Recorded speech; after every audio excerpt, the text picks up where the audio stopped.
चला नमस्कार सर्वांना. पहा, जो आरटी प्रवेश प्रक्रिया 2026 याला लवकरच काही दिवसामध्ये सुरुवात होणार आहे. मग आरटी म्हणजे काय?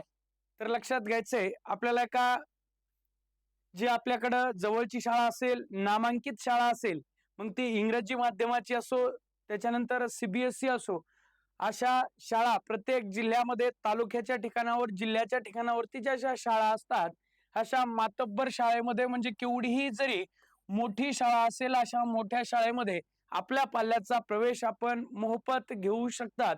त्यासाठी लवकरच प्रक्रिया सुरू होणार आहे. मग ही प्रक्रिया सुरू होण्याच्या अगोदर कोणते विद्यार्थी यासाठी पात्र असतील? कोणते विद्यार्थी यासाठी पात्र असतील? तर राईट टू एज्युकेशन म्हणजेच RTE 25% जागा ह्या त्यासाठी या कोट्याला रिझर्व्ह असतात, राखीव असतात. म्हणजेच एका शाळेमध्ये त्या ठिकाणी 100 विद्यार्थी असतील, तर 100 विद्यार्थ्यांपैकी 25% विद्यार्थी जर उपलब्ध झाले, तर त्यांना यान्वये घेता येतात. 75% ते त्यांच्या फीस जी असेल, त्या फीसच्या आधारावर घेत असतात. मात्र ही जी निवड आहे ही शासनाच्या पोर्टल मार्फत होत असते. यासाठी वयाची अट आहे, आपल्याला काही आवश्यक कागदपत्र लागणार आहेत. सोबतच त्या ठिकाणी तुमचं उत्पन्न लागणार आहे आणि तुमचा जो क्रायटेरिया आहे त्याचा आपण पुढच्या व्हिडिओमध्ये नक्कीच बघणार आहोत की कोणती आवश्यक कागदपत्र आहेत आणि आपल्याला जी शाळा निवडायची आहे त्या शाळेला निवड होण्यासाठी निश्चित कोणती कागदपत्र असली पाहिजे म्हणजेच आपली निवड हमखास होईल. लक्षात घ्यायचंय याच्यामध्ये काय असेल तर आपल्याला आपल्या पाल्याला 1ली ते 8वी पर्यंत मोफत शिक्षण मिळणार आहे. मग तुम्ही सीबीएसई पॅटर्नची असो की इंग्रजी माध्यमाची असो, कुठल्याही माध्यमाची ती शाळा असेल, अशा शाळेमध्ये आपल्याला पाल्याला जर टाकायचं असेल तर पालकांसाठी हा व्हिडिओ आहे. ज्यांना माहिती नाही त्यांच्यापर्यंत हा व्हिडिओ नक्की पाठवा. आपल्या तालुक्याच्या ठिकाणावर उदाहरणार्थ आमच्या परभणीमध्ये त्या ठिकाणी पोद्दार इंग्लिश स्कूल आहे पहा. त्याच्यानंतर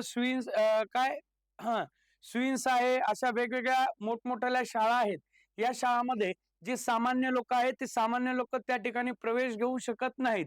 त्यांची तेवढी आर्थिक परिस्थिती नसते. अशा लोकांसाठी त्या ठिकाणी ही आहे, अट आहे. आणि आपल्याला काय करायचं यासाठी ऑनलाईन फॉर्म भरावं लागते. आम्ही आमच्या या चॅनलच्या माध्यमातून आपल्याला फॉर्म सुटण्याच्या अगोदर त्या ठिकाणी कोणती आवश्यक कागदपत्र असली पाहिजेत, कोणते विद्यार्थी यासाठी पात्र असणार आहेत, तर लक्षात घ्यायचंय याच्यामध्ये नर्सरी, ज्युनियर केजी आणि पहिलीला जर ऍडमिशन घ्यायचं असेल 2026 साठी, ते विद्यार्थ्यांसाठी ही त्या ठिकाणी माहिती घेऊन आलो आहेत आपल्या समोर. तर आपल्याला इंग्लिश किंवा मराठी मीडियमची कुठलीही शाळा असेल याच्यासाठी 0 रुपये असं शुल्क लागणार आहे. म्हणजे आपल्याला शिक्षण घेण्यासाठी ते शाळेमध्ये 60,000, 70,000, 80,000, 90,000, लाख रुपयापर्यंत जी फीस असती अशी कुठलीही फीस लागणार नाही. आपल्याला फक्त आणि फक्त 0 रुपयामध्ये या शाळेमध्ये ऍडमिशन होणार आहे. मग ती कुठलीही शाळा असो, मात्र ती शाळा RTE अंतर्गत असली पाहिजे. मग प्रत्येक जिल्ह्यामध्ये त्यानुसार जागा येतील, त्यानुसार अर्ज येतील. त्याचा सविस्तर माहिती आम्ही आमच्या चॅनलच्या माध्यमातून तुम्हाला देत राहूयात. मग लक्षात घ्यायचे काय तर नामांकित शाळेमध्ये आपण प्रवेश घेऊ शकतात. जर तुम्हाला नर्सरीसाठी आपल्या पाल्याचं ऍडमिशन त्या इंग्लिश स्कूलमध्ये, त्या सीबीएसई शाळेमध्ये जर घ्यायचं असेल तर त्याचे 3 वर्ष पूर्ण असले पाहिजे. मग 3 वर्ष पूर्ण कधीच्या तारखेमध्ये असले पाहिजे तर आपल्याला 31 डिसेंबर 2025 चालू आहे आता, म्हणजेच येणाऱ्या काही दिवसामध्ये ही तारीख येणार आहे. या तारखेचं त्या ठिकाणी आपल्याला वय निश्चित केलं जाणार आहे.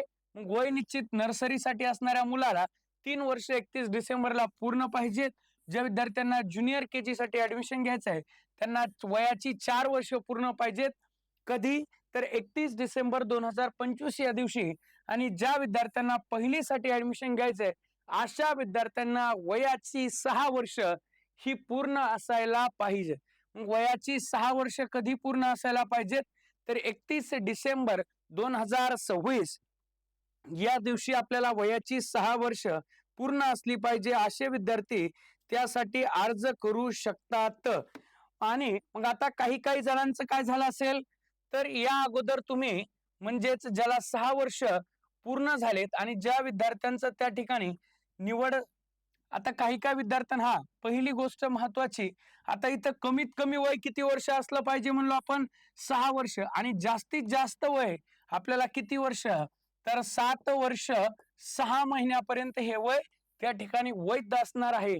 त्या विद्यार्थ्यांचं आधार कार्ड असलं पाहिजे. अशी सर्व माहिती आपण येणाऱ्या पुढच्या व्हिडिओमध्ये, कोणती डॉक्युमेंट आवश्यक आहेत, निवड प्रक्रिया कशाच्या आधारावरती केल्या जाते, त्यासाठी विद्यार्थी मित्र पालकांना विनंती आहे, आपल्या पाल्याला ऍडमिशन घ्यायच्या अगोदर ह्या कुठल्याही वयात जर बसत असेल तर आपल्याला 1 रुपयाही फीस त्यामध्ये लागणार नाही.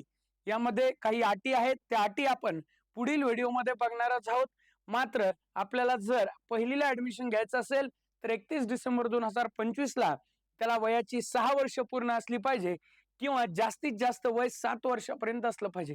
मग आता काही विद्यार्थ्यांनी या अगोदर पालकांना ज्या माहिती आहे, अशा पालकांनी अशा विद्यार्थ्यांसाठी त्या ठिकाणी आपल्या पाल्याला अर्ज केला असेल, अर्ज केल्यानंतर मागच्या वर्षामध्ये आपली जर निवड झाली नसेल तरी सुद्धा तुम्ही पुन्हा एकदा, म्हणजे परत या 2025 या वर्षामध्ये 2026 ला जे RTE चे फॉर्म निघतील त्यामध्ये तुम्ही अर्ज करू शकता. मात्र वयाची अट आपल्याला लक्षात घ्यायची, त्यासाठी असणारे डॉक्युमेंट आपल्याला रेडी ठेवायचे.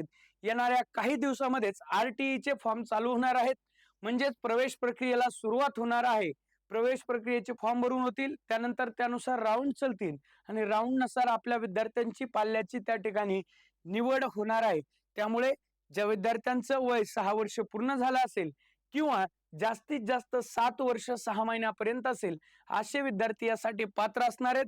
असा GR 2025 मध्ये आला होता जानेवारीमध्ये, म्हणजेच जे मागच्या वर्षी लागू होतं वय तेच वर्ष 2026 मध्ये पण लागू असणार आहे. लवकरच RTE अंतर्गत आपल्याला त्या ठिकाणी आपल्या पाल्याचा प्रवेश घ्यायचा असेल, आमच्या चॅनलला नक्की फॉलो करा आणि आपले जे प्रश्न असतील ते कमेंटमध्ये विचारा. नक्कीच आपण पुढच्या व्हिडिओमध्ये त्या प्रश्नांचं उत्तर देण्याचा प्रयत्न करूयात. धन्यवाद.